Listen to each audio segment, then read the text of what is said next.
जय माता दी। आइए जानते हैं दशा माता का व्रत कब है, पूजन विधि, महत्व एवं इस दिन क्या करें क्या ना करें। दशा माता का व्रत चैत्र माह की कृष्ण पक्ष की 10वीं तिथि को किया जाता है। इस व्रत के पीछे मान्यता है कि इस व्रत को करने से व्यक्ति की बुरी समय का नाश होता है और अच्छे समय का आगमन होता है।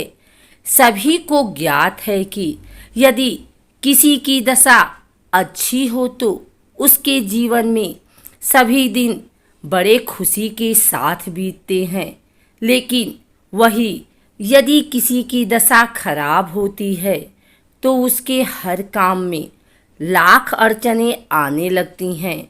हर काम बनते बनते बिगड़ने लगते हैं। इसलिए चैत्र माह की 10वीं को यह व्रत किया जाता है, जिससे व्यक्ति के जीवन में चल रही बुरा समय ठीक होने लगे। इस दिन सुहागिन महिलाएं पीपल के पेड़ की पूजा करती हैं और व्रत को धारण करके अपने घर की दशा को सुधारने की प्रार्थना करती हैं।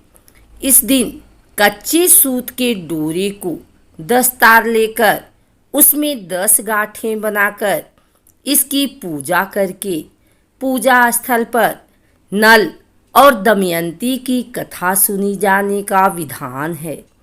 इसके बाद उस 10 गांठ के डोरे को गले में पहनती हैं। पूजा के बाद महिलाएं अपने घरों पर अपने हाथ से हल्दी और कुमकुम के छापे लगाती हैं।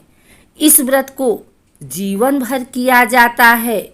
इसका कभी भी उद्यापन नहीं होता है। सबसे ज़रूरी है दशा माता की एक तस्वीर या फिर आप पीपल के पेड़ की पूजा भी कर सकते हैं। इसके अलावा लकड़ी की चौकी, लाल वस्त्र, रोली, मौली, सुपारी, चावल, धूप, दीपक, फूलमाला, फल, हल्दी, मेहंदी, काजल, सिंदूर, मेवा, बतासे, गुड़, नैवेद्य में आप मीठी रोटी, लापसी, हलवा, पूरी आदि का भोग लगा सकती हैं। इस दिन प्रातःकाल जल्दी उठें और घर की सफाई करके कचरे को फेंक दें। इसके बाद स्नान करके स्वच्छ वस्त्र पहनने और पूरा 16 श्रृंगार करें। व्रत का संकल्प लेकर सारी पूजन सामग्री लेकर दशा माता की पूजा करें। सबसे पहले घर के ईशान कोण में गंगा जल छिड़क कर शुद्ध कर लें। उसके बाद लकड़ी की चौकी रखकर उस पर माता की मूर्ति या तस्वीर रखें। यदि तस्वीर न हो तो पूजा के पान के पत्ते पर हल्दी और कुमकुम से माता का चित्र बना लें। यह पूजा पीपल के पेड़ के पास या घर पर भी की जा सकती है। यदि घर पर पूजा कर रहे हैं तो 5 पत्ते पीपल के लेकर उसकी पूजा भी कर सकते हैं। अब दीवार के ऊपर एक स्वास्तिक बनाएं। इसके बाद स्वास्तिक के पास रोली, मेहंदी और काजल की 10 बिंदियां लगाएं। इसके बाद गेहूं की 10 ढेरी पाटे पर बनाएं। सर्वप्रथम जल का छींटा दें। उसके बाद रोली, अक्षत लगाएं। वस्त्र के रूप में मूली अर्पित करें। फूल माला एवं फल आदि चढ़ाएं। धूप दीपक जलाएं। इसके बाद नैवेद्य में मीठे का भोग लगाएं। 10 गांठ के डोरे की पूजा करें। उसमें भी रोली, अक्षत लगाकर चढ़ाएं। धूप दीप दिखाएं। ध्यान रहे कि पिछले साल का डोरा भी पूजा में रखें। इसके बाद दशा माता की 10 कथाएं सुने। कथा सुनते समय गेहूं के 10 दाने अपने हाथ में जरूर रखें। कथा पूर्ण होने के बाद इन गेहूं के दानों को दशा माता के सामने छोड़ दें। इसके बाद दशा माता की आरती गाएं। पूजा आरती के बाद नए डोरे को गले में धारण करें। इसके बाद महिलाएं गेहूं, भोग, कच्चा सूत और पुराना डोरा लेकर पीपल के पेड़ के पास जाएं। पीपल के पेड़ की पूजा करके कच्चे सूत को पीपल से लपेटते हुए 10 परिक्रमा लगाएं। पूजा के बाद पुराने डोरे को वहीं मिट्टी में दबा दें या पीपल से बांध दें।